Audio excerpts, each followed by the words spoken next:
हरे कृष्णा। तो हम लोग आज यहाँ एकत्रित हुए हैं अपने कानों के लिए, कानों को अमृत प्रदान करने के लिए। कानों को अमृत कैसे मिलेगा? तो शास्त्रों में बताया जाता है, सताम प्रसंगाम मम वीर्य संवद्विचो, सतां प्रसंगान् मम वीर्य संविदो भवन्ति हृत्कर्णरसायना कथा तज्जोषणादसौ अपवर्गवर्त्मनि श्रद्धारतिर्भक्ति अनुक्रमिष्यति। बताते सतां प्रसंगा मम वीर्य संविदो भवन्ति हृत्कर्ण रसायनः कथा। भवन्ति हृत कर्ण रसायनः कथा। कर्ण रसायन क्या है? कर्ण मतलब कान, कानों के लिए रसायन क्या है? भगवान के प्रसंग।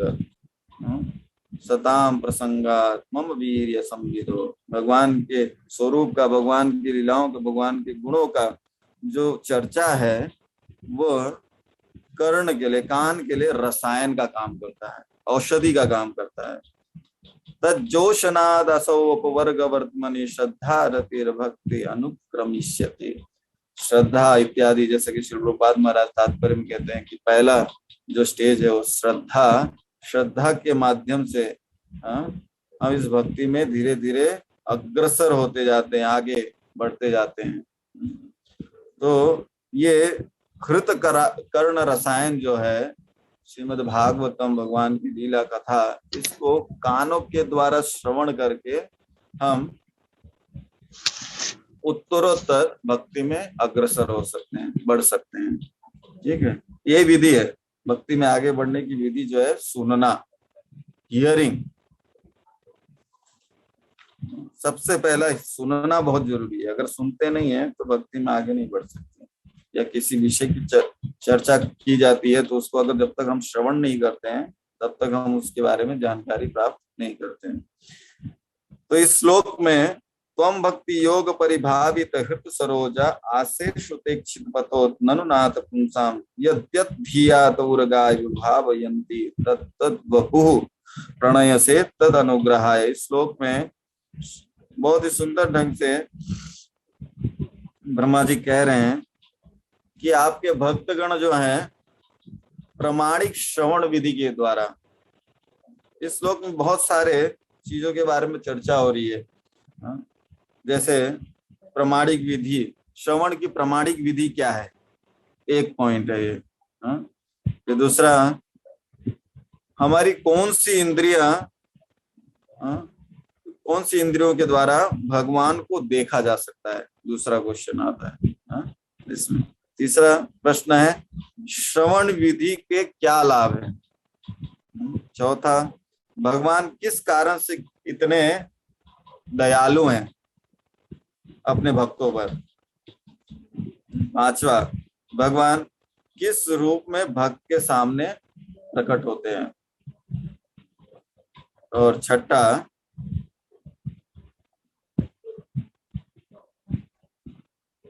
भगवान भक्त के पराधीन क्यों हो जाते हैं। तात्पर्य में ये सारे क्वेश्चन आएंगे, आपको ये सारे क्वेश्चन के उत्तर आएंगे, प्रश्न के उत्तर आएंगे, तो उसको हम लोग श्रवण करेंगे। पहला प्रश्न है, प्रमाणिक विधि द्वारा श्रवण करने का अर्थ क्या है। शास्त्रों में हर जगह बताया जाए कि प्रमाणिक विधि जो है उसके द्वारा ही हमें श्रवण करना चाहिए, जो गुरु परंपरा में आए हुए हैं। ऐसा नहीं किसी से भी सुन लिया जाए। भगवान के विषय में अगर जानना है तो भगवान के भक्तों के द्वारा ही हम जान सकते हैं। भक्त्याम अभिजानाति, भक्तों के द्वारा ही मैं गए हूँ, भगवान कहते हैं, मैं जाना जाता हूँ। और ऐसे भक्त जो भगवान के भक्ति में लगे हुए हैं,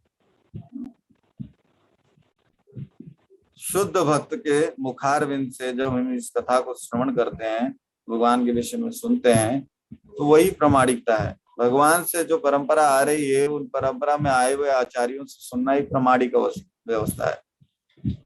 किसी से भी नहीं सुनना चाहिए कथाओं को। शास्त्र में वर्णन आता है कि जो व्यवसायिक कथावाचक है उनके मुखारबिंद से जो कोई व्यक्ति सुनता है तो वो कथा कैसी होती है, जैसे सर्प जो है वो दूध में मुंह डाल देवे, अपने मुख को डाल देवे तो दूध जो है विषैला हो जाता है, उसी प्रकार वो कथा भी जो है विषाक्त होने के कारण उसका लाभ हमको प्राप्त नहीं होता है, क्योंकि वो विषयी व्यक्ति के द्वारा है। ये कथा बात बोली जा रही है, तो ऐसे विषयी व्यक्ति से हमें ये श्रवण नहीं करना चाहिए। श्रवण विधि यही है कि हमको भगवान के भक्तों या भगवान के प्रतिनिधि के द्वारा या उस भगवान के द्वारा जो गुरु परंपरा इत्यादि की जो रचना हुई है उनके द्वारा जो आए हुए आचार्य हैं उनके मुखारबिंद से सुनना, श्रवण करना, यही श्रवण विधि है प्रामाणिक। यहाँ पर ये कथन है, कथन कि भगवान उस रूप में हम लोग तात्पर्य को लेंगे, तात्पर्य की विधि से हम लोग समझेंगे कि कैसे कैसे प्रभुपाद महाराज इन सब चीजों को बता रहे हैं। ठीक है, तो पहले प्रभुपाद महाराज अनुवाद के अंतिम विषय को पहले ही कह दे रहे हैं। तात्पर्य में, अनुवाद में ब्रह्मा जी कहते हैं ना कि आप अपने भक्तों पर इतने दयालु हैं कि आप अपने को उस आध्यात्म के विषय विशेष नित्य रूप में प्रकट करते हैं जिसका वे सदैव चिंतन करते रहे। ये यथा माम प्रपद्यन्ते तांस तथैव भजाम्यहम् मम वर्तमान वर्तन्ते मनुष्य पार्श्व।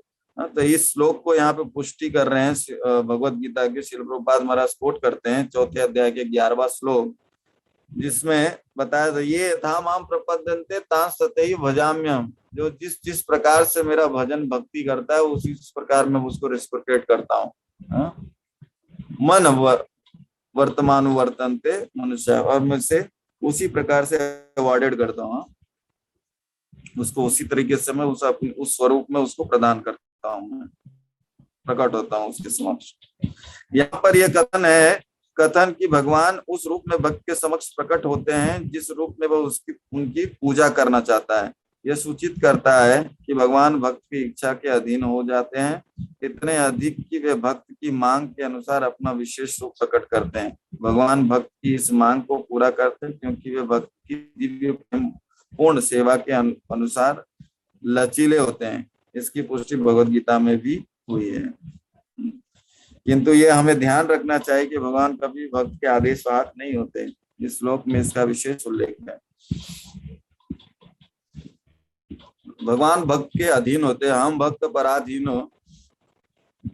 एक श्लोक आता है 9वें स्कंद के 4थे अध्याय के 63वें श्लोक में 9.4.63 में, जहाँ अम्बरीश महाराज की कथा है, जिसमें अम्बरीश महाराज जो है एकादशी का पालन करते हैं। एकादशी के पालन के बाद में निर्जला एकादशी कर रहे हैं, उसके दूसरे दिन पारण करना है और उसी समय दुर्वासा ऋषि जी, आदि कथा आपको मालूम है, तो मैं इसको डिटेल में नहीं जाऊंगा। तो आचार्यों और जो भगवान के भक्त हैं उनके कहने पर वे जल के द्वारा पारण करते हैं ताकि अपराध भी नहीं हो और पारण भी हो जाए। लेकिन दुर्वासा ऋषि क्रोध में आकर तुमने अपमान किया, आतिथ्य का अपमान किया है, इसके लिए मैं तुमको श्राप दूंगा। कृत्या निकाल के वो पीछे दौड़ा कृत्या। लेकिन भगवान की संरक्षा, भगवान के भक्तों की रक्षा में जो जैसे अम्बरीश महाराज हैं, उन जैसे भक्तों की रक्षा में हमेशा सुदर्शन तैनात रहते हैं, ऑलवेज प्रोटेक्टिव। तो सुदर्शन जी दुर्वासा ऋषि के पड़ जाते हैं। दुर्वासा ऋषि पूरे ब्रह्मांड में घूमते, सब देवी देवताओं सबके पास जाके उसके बाद भगवान विष्णु के पास जाते हैं, भगवान नारायण उनको कहते हैं कि भाई सुदर्शन तो मेरे कंट्रोल में नहीं है, ये भक्त के पर अधीन रहता है। तो उस प्रसंग में ये श्लोक आता है 9वें स्कंद के 4थे अध्याय के 63वें श्लोक में, जिसमें भगवान कहते हैं कि मैं किसके अधीन हूँ?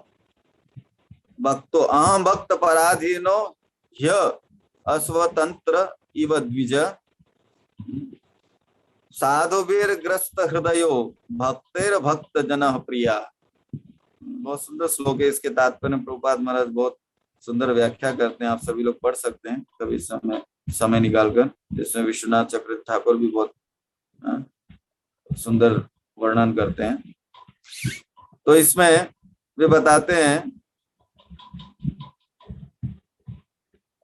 कि मैं भगवान के अपने भक्तों के अधीन हूं। क्यों अधीन हूं? क्योंकि कामम च दास्य न तो काम कामया। जब अम्बरीश महाराज के कार्यों के विषय में चर्चा होती है, जिसमें स वै मनः कृष्ण पदारविंद वाचांसी वैकुंठ गणानुवर्णने, इन श्लोक के अंतिम पद में आता है कामम च दास्य न तो काम कामया। तो भक्त जो होते हैं उनकी कोई कामना नहीं होती है। अन्याभिलाषिता शून्यम। क्या होते हैं? अन्य अभिलाषिता शून्यम। इसका अर्थ क्या होता है? Zero desire. Zero desire. कौन बोला? Very good, Hare Krishna. तो जीरो डिजायर मतलब कोई भी अभिलाषा नहीं होनी चाहिए, कोई भी इच्छा नहीं होनी चाहिए। अन्याभिलाषिता शून्यम। सिर्फ अभिलाषा किसकी होती है? भगवान की इच्छा में इच्छा रखना। कामम च दास्य न तो काम कामया। अन्याभिलाषिता शून्यम ज्ञान कर्माद्यनावृतम।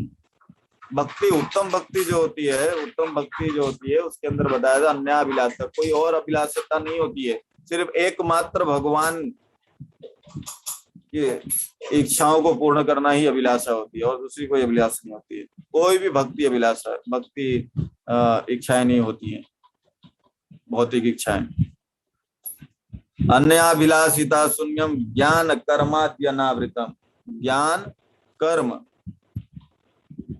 से अनावृत होना चाहिए। भक्ति जो है ज्ञान और कर्म मिश्रित नहीं होती है, तब उत्तम भक्ति कहलाती है। ज्ञान से सर्वोपरि है भक्ति, कर्म से सर्वोपरि है भक्ति, इसके अधीन नहीं आती है भक्ति। ज्ञान कर्माद्यनावृतम आनुकूलेन कृष्णानुशीलनम भक्ति उत्तम। इसको उत्तम भक्ति कहा जाता है। सिर्फ जो भगवान के भक्ति में लगाए रखने वाली जो चीजें हैं उनको अपनाना, और जो भगवान की भक्ति से दूर ले जाए उसको त्यागना। तो यहाँ पे उत्तम भक्ति के विषय में भी श्रील प्रभुपाद महाराज बताते हैं। और ऐसे भक्तों के अधीन भगवान रहते हैं। अब सबके अधीन थोड़ी ना रहते हैं कि सबके अधीन भगवान संदेह। यहाँ पे प्रभुपाद महाराज कहते हैं इसका अर्थ ये नहीं है कि भगवान के भक्त जो है वो भगवान को आदेश देते रहे। इसका अर्थ ये नहीं है। भगवान आज्ञाकारी है तो मतलब ऐसा नहीं है। ये तो रेसिप्रोकेशन है। भक्ति में भगवान भक्त के साथ में रेसिप्रोकेट करते हैं, आदान प्रदान करते हैं। ये प्रेम का आदान प्रदान है, जिसके द्वारा भगवान भक्त को संतुष्ट करना चाहते हैं और भक्त भगवान को संतुष्ट करना चाहते हैं। ये विधि है। लेकिन जो उत्तम भक्त है उसकी बात की जा रही है। तो हमें ध्यान देना है कि हम कौन सी कैटेगरी में आ रहे हैं। अन्याभिलाषिता हुए हैं कि नहीं, वो ध्यान देना चाहिए। नहीं तो फिर कंप्लेंट लेके पहुंच जाएंगे, हम तो भक्ति करते हैं, फिर भगवान हमारी बात क्यों नहीं सुनते हैं। रामायण में एक बहुत सुंदर आता है कि ते कलत्र दुख पावहीं मिथ्या दोष लगाएं, काल ही कर्म ही ईश्वर ही मिथ्या दोष लगाएं। ते कलत्र दुख पावहीं सिर धुनी धुनी पछताएं, काल ही कर्म ही ईश्वर ही मिथ्या दोष लगाएं। तो बहुत दुख पाते हैं ऐसे व्यक्ति जो काल, कर्म और ईश्वर को दोष लगाते हैं और वे पछताते हैं सिर पीट पीट करके, अरे मेरा काल तो, मेरा समय ही खराब है, कर्म ही खराब है। तो भगवान आप कहीं रूठे बैठे हो क्या, हमारी सुनते नहीं हो। ऐसे हम लोग भगवान के समक्ष जाकर उनसे कंप्लेंट करते रहते हैं। लेकिन भगवान अहम भक्त पराधीन हो, भगवान भक्तों के पराधीन है। कैसे? जब हम भगवान की भक्ति में उन्नत अवस्था में पहुंचते हैं, भगवान को रागानुगा भक्ति, इसमें तात्पर्य में आया हुआ है साधन भक्ति। साधन भक्ति के दो लक्षण है, दो प्रकार हैं। क्या, कौन कौन से प्रकार हैं साधन भक्ति के? दो प्रकार क्या हैं? वैदी भक्ति, वैदी और रागा अनुराग। हाँ, रागानुगा, वैदी भक्ति और रागानुगा भक्ति। जब वैदी भक्ति के द्वारा हम भक्ति करते रहते हैं नियमों के अनुसार, श्रील प्रभुपाद जैसे आचार्यों के आदेशानुसार, गुरु के आदेशानुसार, शास्त्रों के अनुसार जब हम वैदी भक्ति करते हैं, संसार दावा नलिन लोका, ये सारी चीजों को करते हुए जब हम धीरे धीरे फिर वो आगे वो भाव में परिणित हो जाता है। भाव, हालांकि भाव जो है वो अप्रकट रूप में होता है। भाव अचानक से हम कोई वृंदावन के भाव में नहीं आ जाते, वृंदावन के गोपियों के भाव में नहीं आ सकते हैं। हमको वैदिक भक्ति के द्वारा उस भाव में जाना है, और वो भाव हमेशा हमारे हृदय में है, लेकिन वो क्या है, अप्रकट रूप में। जब हम वैदिक भक्ति का पालन करते हैं नियमों के अनुसार, आचार्यों के उपदेशों के अनुसार, आदेशों के अनुसार, नियम से 16 माला जप करके, 4 नियम का पालन करके, रोज मंगल आरती करके, श्रीमद् भगवत गीता, श्रीमद् भागवत का पठन करके, भक्तों की सेवा करके, अर्चा विग्रह की सेवा करके, मंदिर की सेवा करके, जब इन सेवाओं में लगने के बाद में धीरे धीरे जो है अप्रकट जो भाव है वो प्रकट रूप में आने लगता है। उसको नौटंकी रूप में प्रकट करने की आवश्यकता नहीं पड़ती। प्राय देखा जाता है नौटंकी रूप में लोग प्रकट करते हैं, आए नहीं भक्ति में और भाव उत्पन्न होने लगे। ऐसा नहीं होता। वैदिक भक्ति के माध्यम से ही हम आगे जाके अपने आप जो अप्रकट भाव है वो प्रकट रूप में, रूप गोस्वामी भक्ति रसामृत सिंधु में कहते हैं इस चीज को, ये भाव भक्ति कैसे आता है। तो इस विषय में भी कहना था, तो हम लोग धीरे धीरे इस विषय को लेंगे। पहले तो यहाँ पे बताया जा रहा है कि भक्ति जो उत्तम भक्त है उसको किस प्रकार से भगवान उसके संदेश वाहक बन जाते। जैसे अर्जुन, भगवान कहते हैं भक्तोसी में सखा चेती रहस्यम हेतद उत्तम, भक्त हो तुम मेरे और मेरे मित्र हो, इसके लिए मैं तुम्हें ये रहस्य बता रहा हूँ। सबको नहीं रहस्य बता रहे हैं, किसको रहस्य बता रहे हैं? भक्तोसी में सखा चेती रहस्यम हेतद उत्तम, तो मेरे भक्त और मेरे मित्र हो, इसके लिए भगवान। अर्जुन कैसे भक्त हो? तो गृहस्थ है, हम भी गृहस्थ हैं। कंपैरिजन करते हैं ना, अर्जुन भी तो गृहस्थ थे, हम भी गृहस्थ हैं, रीजन देना होता है। लेकिन वास्तविकता में अर्जुन कैसे भक्त है उसका एक कथा आता है, जिसमें अर्जुन एक बार द्वारिका जाते हैं। तो द्वारिका में जब जाते हैं तो काफी लेट हो जाता है, बहुत दूर से पहुंचे रहते हैं। तो वहां जाने के बाद में रात्रि हो जाता है, संध्या का समय हो जाता है। तो भगवान उनको कहते हैं कि एक काम करो, तुम अपने कक्ष में जाओ और वहां पे विश्राम करो, फिर जैसे प्रसाद हो जाएगा तो मैं आपको बता दूंगा, तब आ जाना। तो अर्जुन जाके वहां पे शयन करते हैं। जब अर्जुन जाके वहां शयन करते हैं, प्रसाद तैयार हो जाता है, तो रुक्मिणी जी कहती हैं जाइए भी अर्जुन को बुला लाइए। तो नारद जी भी वहां आए हुए थे, तो नारद जी को भगवान कहते हैं कि जाइए आप जरा बुला के आइए। तो नारद जी जब जाते हैं वहां उनके कक्ष में, अर्जुन जी के कक्ष में, तो अर्जुन को देख, अर्जुन सोए हुए रहते हैं थकान के कारण, और उनके सारे रोम से क्या निकल रहा है? कृष्ण कृष्ण कृष्ण कृष्ण, हर एक रोम छिद्र से कृष्ण कृष्ण शब्द आ रहा है, कृष्ण कृष्ण कृष्ण कृष्ण। नारद मुनि देख के अचंभित रह जाते हैं, और अचंभित होकर वो क्या करते हैं, अपनी वीणा पे वो चालू कर देते हैं। क्या हमेशा करते हैं? नारद मुनि बजाए वीणा राधिका रमन नाम, तो राधिका रमन वो भी चालू कर देते हैं, वहां पे म्यूजिक कॉन्सर्ट चालू हो जाता है। तो वहां पे फिर वो भजन करते लगते हैं। फिर उसके बाद में रुक्मिणी जी कहती है अरे बहुत समय हो गया नारद जी को, आए नहीं अभी तक। तो रुक्मिणी जी कहती हैं कि एक काम कीजिए, आप भी जाइए, जाके बुला के लेके आइए। तो भगवान जब जाते हैं वहां देखते हैं तो उनके रोमकूप से, अर्जुन के रोमकूप से कृष्ण कृष्ण नाम आ रहा है, और यहाँ पे वीणा बज रहा है, दोनों जन मग्न है। हरे कृष्णा कृष्ण कृष्ण हरे हरे, हरे राम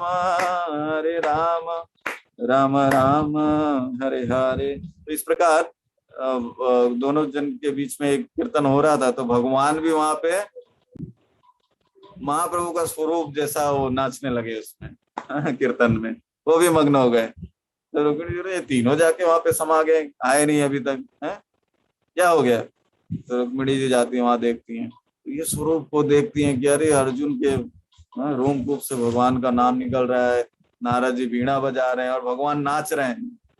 हाँ? तो ये दर्शन करके वो भी मोहित हो जाती हैं और वो भी वहां पे उस कीर्तन में भाग लेने लगती हैं।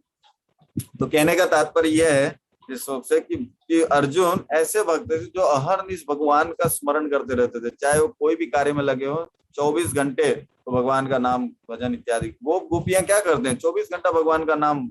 वे तो जैसे अभी दामोदर लीला आने वाला है, दामोदर लीला में बताया जाता है कि जैसे यशोदा मैया क्या करती हैं, वो भगवान की लीलाओं को चयन कर कर उसको एक कविता के रूप में भजन बनाकर उसको गाते रहती हैं कि भगवान ने आज ये किया, भगवान ने वो किया, भगवान ने ये किया।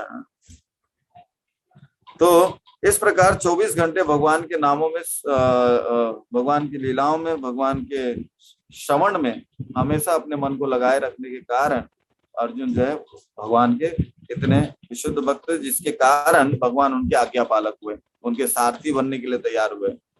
नहीं तो इतना बड़ा आदमी, इतना बड़ा व्यक्ति जो पूरे ब्रह्मांड को चला रहा है, वो अर्जुन का दास क्यों बनता है?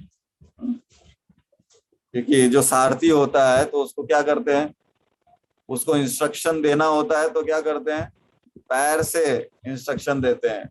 अर्जुन पैर से इंस्ट्रक्शन देते थे भगवान को, कई बार डांटते भी हैं, अरे कैसा चला रहे हो रथ, लेकिन भगवान फिर भी सुन रहे हैं, भगवान मुस्कुरा रहे हैं ऐसी स्थिति में भी, ऑलवेज स्माइलिंग। ऐसे संदेश वाहक बन जाते हैं जब व्यक्ति उत्तम भक्ति में लग जाता है। और वो उत्तम भक्ति तक पहुंचने का साधन क्या है, वो वैदिक भक्ति के अनुसार पहले साधना भक्ति के द्वारा हम इस चीज को जान सकते हैं। साधना भक्ति से, साधना मतलब क्या होता है, साधना में दो चीजों का समावेश होता है, साध्य और साधन। साधना में क्या होता है, साध्य और साधन, ये दो चीजों का समावेश होता है। साध्य क्या है, साध्य जो है वो भाव भक्ति है, मतलब भगवान की भक्ति, भगवान के प्रति अनुरक्त होना, ये साध्य है। और साधन क्या है, वो पथ जिसके द्वारा हमें ये भक्ति प्राप्त हो सके।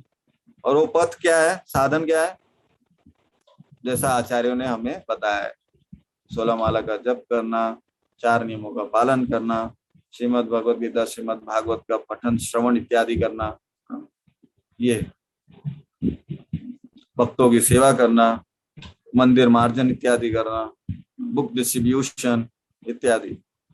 श्रील प्रभुपाद एक श्लोक में बताते हैं, मैं पढ़ रहा था तो इसमें बताते हैं कि कई बार लोग सोचते हैं ना कि हम भगवत गीता भागवतम डिस्ट्रीब्यूशन के लिए जाएंगे तो हमारा चैंटिंग कैसे होगा, हमारी भक्ति कैसे होगी।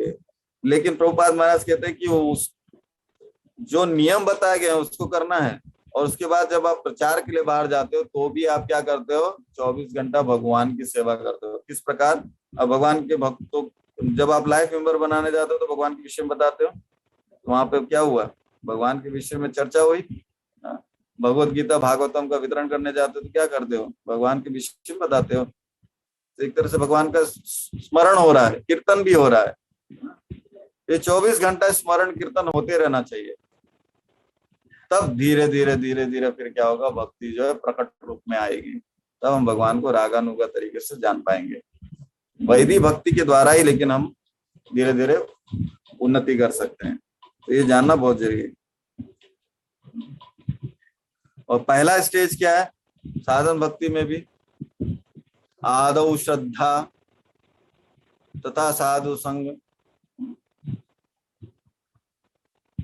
तो पहला स्टेज जो है आदौ श्रद्धा, श्रद्धा के माध्यम से पहले पहले श्रद्धा होना बहुत जरूरी है। श्रद्धा नहीं होगा भगवान के प्रति तब तक हम आगे उन्नति नहीं कर सकते। 9 स्टेज है उसके बाद में, तब आगे लास्ट में जाके फिर वो प्रेम, भाव, प्रेम इत्यादि आता है। आदौ श्रद्धा, पहला श्रद्धा तो उत्पन्न करें। अभी तक हम श्रद्धा के स्टेज पे भी नहीं आए हैं। थोड़ा सा कुछ दुख आ जाता है तो हम क्या होता है, विचलित हो जाते हैं। सुख आता है तो बहुत खुशी हो जाती, तभी भगवान को बोल जाते हैं। हाँ? और दुख आ जाता है तो कोसते हैं भगवान को। हाँ? तो आदौ श्रद्धा, श्रद्धा कैसे आएगी? तो एक कथा आती है कि जिसमें, और श्रद्धा विचलित नहीं होनी चाहिए। श्रद्धा शब्द विश्वास का है सुदृढ़ निश्चय। श्रद्धा जो है सुदृढ़ होनी चाहिए, निश्चय होनी चाहिए, निश्चित होनी चाहिए कि हाँ भाई मुझे भगवान में पूर्ण विश्वास, अवश्य रक्षिबे कृष्ण। तो श्रद्धा क्या है? तो एक राजा थे, वे अपनी पत्नी को लेके, रानी को लेके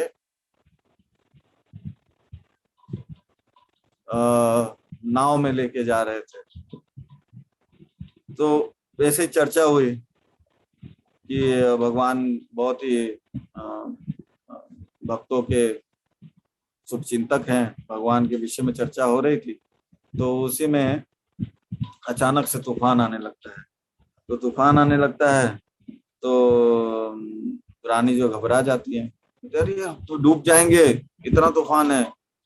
तो राजा कहते हैं नहीं नहीं, हम नहीं डूबेंगे, विश्वास करो, श्रद्धा करो, भगवान में श्रद्धा रखो, नहीं डूबेंगे हम लोग। बोले नहीं नहीं, हम लोग तो डूब जाएंगे, बस डूबने ही वाले हैं। बोले विश्वास रखो, श्रद्धा रखो, भगवान अवश्य रक्षिबे कृष्ण, श्रद्धा रखो, पूर्ण विश्वास रहना चाहिए भगवान में। नहीं नहीं नहीं नहीं, हम लोग तो डूब जाएंगे। तो राजा जो क्रोध होके वो क्या करते, तलवार बाहर निकाल लेते, अगर तुम चुप नहीं रहे तो अभी मैं इस तलवार से तुम्हारे को मार दूंगा। तो रानी जो रहती फिर भी चिल्ला रही है, नहीं नहीं हम लोग डूब जाएंगे, नहीं हम लोग डूब जाएंगे। तो थोड़ी देर के बाद में फिर जब वो शांत हो जाता है और वो तट पे पहुंचते हैं, तो राजा कहते हैं कि तुमको डर नहीं लगा, मैं तुमको तलवार निकाल दिया, मार देता तो रानी बोलती नहीं, मुझे आपके ऊपर श्रद्धा है ना, इसके लिए आप नहीं मारते मुझे। तो वैसे ही राजा ने बोला कि इसके लिए यही बात है ना, तो श्रद्धा है मुझे भगवान में, इसलिए हम लोग नहीं मरेंगे, हमको विश्वास था। तो श्रद्धा होना जरूरी है। तो पहले स्टेज पे नहीं हम लोग, इसके लिए हमारी भक्ति जो है विचलित होती रहती है हर समय। श्रद्धा का है, विश्वास है, सुदृढ़ निश्चय। 6 कृष्ण भक्ति कैला सर्व कर्म कृत है। अब कृष्ण भक्ति किसी ने कर लिया तो सारे कर्म हो जाते हैं, सारे अलग अलग से सब साधनों को करने की आवश्यकता नहीं है, एकमात्र कृष्ण भक्ति करने के माध्यम से। और अंतरराष्ट्रीय कृष्ण भावनामृत संघ जो है इसी प्रिंसिपल पर आधारित है। क्या? स्मर्तव्य सततम विष्णु, विस्मर्तव्यो न जातुचित, सर्वे विधि निषेधस्योर एतयोर एव किंकरः। जो सारी विधियां हैं, नियम कानून इत्यादि जो भी हैं, वो सब क्या है, 2 नियमों के नीचे हैं। क्या है? स्मर्तव्य सततम विष्णु, भगवान का हमेशा, सततम विष्णु, भगवान का हमेशा स्मरण करना। और दूसरा विस्मर्तव्यो न जातुचित, किसी भी अवस्था में भगवान का स्मरण विस्मरण नहीं होना, विस्मरण होना, विस्मृति नहीं होनी चाहिए भगवान के विषय में।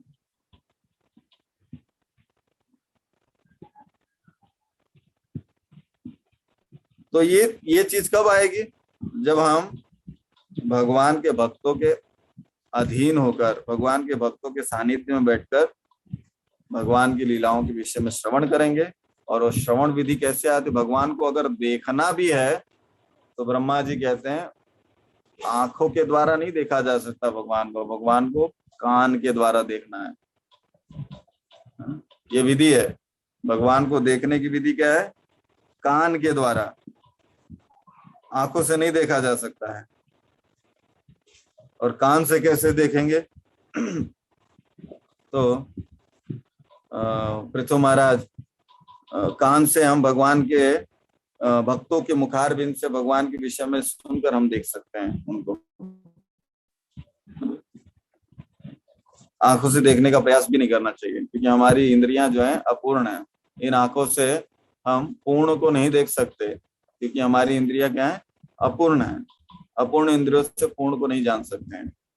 इसके लिए तो महाराज कान भी मांगते हैं, तो किस लिए मांगते हैं हम? आज अगर कान मांगे, समझो भगवान आ गए सामने और हमको कहे कि आप कुछ मांगिए, हाँ, तो हम कान, समझो हमारे मन में आ भी गया कि तो हमको कान मिल जाए, तो हम कान क्यों मांगेंगे?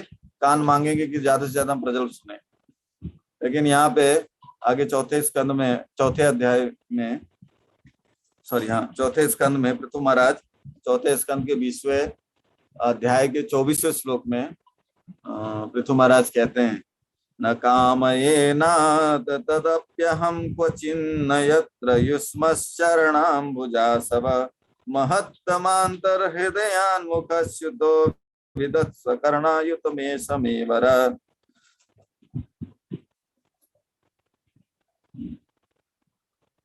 तो न कामयेन तदप्यहं क्वचिन्न न यत्र युष्मश्चरणाम्बुजासव महत्तमान्तर्हृदयान्मुखस्युतो विदत्स कर्णायुतमेषमेवर। विदत्स कर्णायुतमेष में वरो, मुझे कान दीजिए।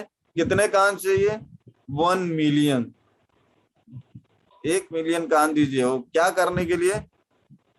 न यत्र युष्मात् चरणाम्बुजास महत्तमांतर हृदयान मुखस्युतो। आपके विशुद्ध भक्तों के मुखारविंद से आपके विषय में, आपके चरणों की जो महत्व है उसके विषय में श्रवण करने के लिए मुझे 1 मिलियन जो है, 1 मिलियन जो है वो कान दीजिए, ऐसा प्रार्थना कर रहे हैं पृथु महाराज। और भगवान भी तभी हृदय में आके विराजित होते हैं जब हम कानों के द्वारा श्रवण करते करते करते करते करते करते आगे जाके जब हमारा हृदय जब शुद्ध हो जाएगा, तब भगवान वहां आके विराजमान होते हैं। नित्य सिद्ध कृष्ण प्रेम साध्य कबो नय, श्रवण आदि शुद्ध चित्त करय उदय। चैतन्य चरितामृत में मध्य लीला 22वें के 107 में बताते हैं कि कृष्ण प्रेम वास्तविकता में क्या है, कैसे प्राप्त होता है। नित्य सिद्ध है कृष्ण प्रेम, क्या है? नित्य सिद्ध है। नाम चिंतामणि कृष्ण, नाम क्या है? भगवान का नाम क्या है? चिंतामणि। पूर्ण शुद्धो नित्य मुक्तो, ये पूर्ण शुद्ध है, नित्य मुक्त है। अभिन्नत्वाम नाम नामिनो, भगवान और भगवान के नाम में कोई अंतर नहीं है। तो भगवान कृष्ण का प्रेम जो है, कृष्ण का प्रेम जो है वो क्या है? नित्य शुद्ध है, सिद्ध है, और साध्य का वो न है। किसी और दूसरे प्रयोजन से इसको प्राप्त नहीं किया जा सकता है।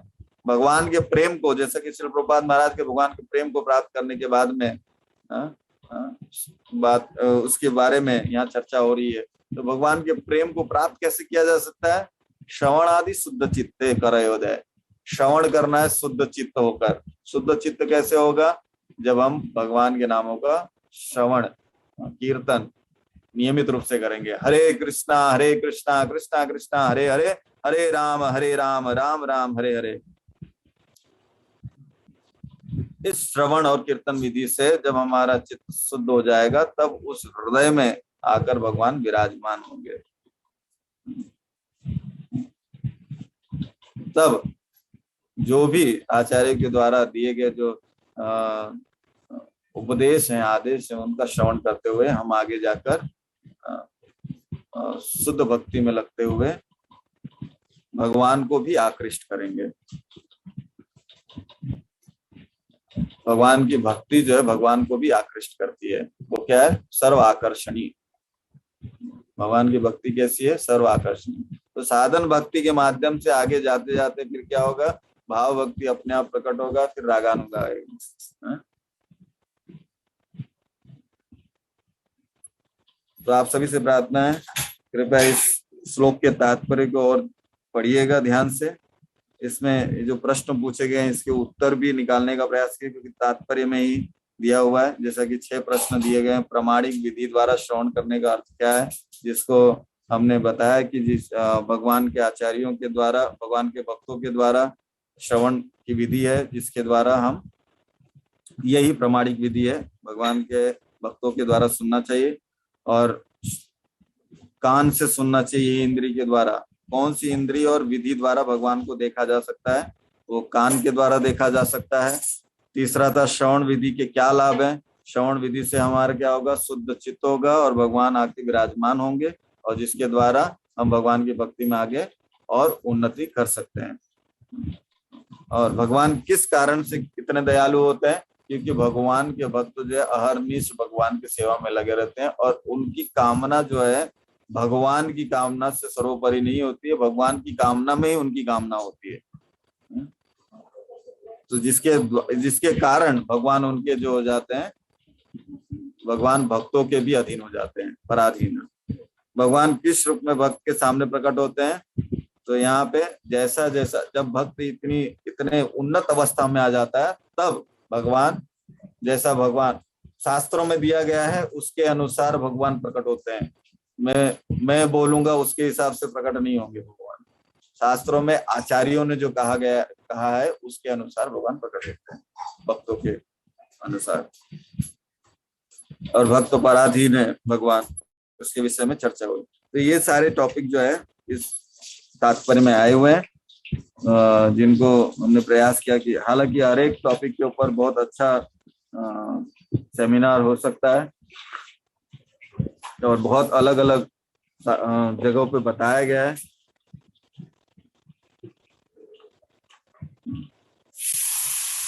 सुनने की विधि क्या है, सुनने से क्या लाभ है, ये सारी चीजों के ऊपर बहुत चर्चा हो सकती है, लेकिन समय हमारे पास आधे घंटे का ही रह जाता है। कीर्तन और फिर उसके बाद में मंगलाचरण, फिर श्लोका वगैरह करके समय कम रहता है, तो आधे घंटे में इतनी सारी चीज को ले पाना बहुत मुश्किल है। लेकिन ये जो क्वेश्चन पूछे गए हैं इनके अनुसार जो टॉपिक है वो शास्त्रों में दिया हुआ है। मेरे पास उसका पॉइंट्स भी है, तो मैं प्रयास करूंगा कि आप लोग को शेयर करूं ताकि आप इसको अच्छी तरीके से और समझ पाए। हरे कृष्णा, धन्यवाद। हरि बोल।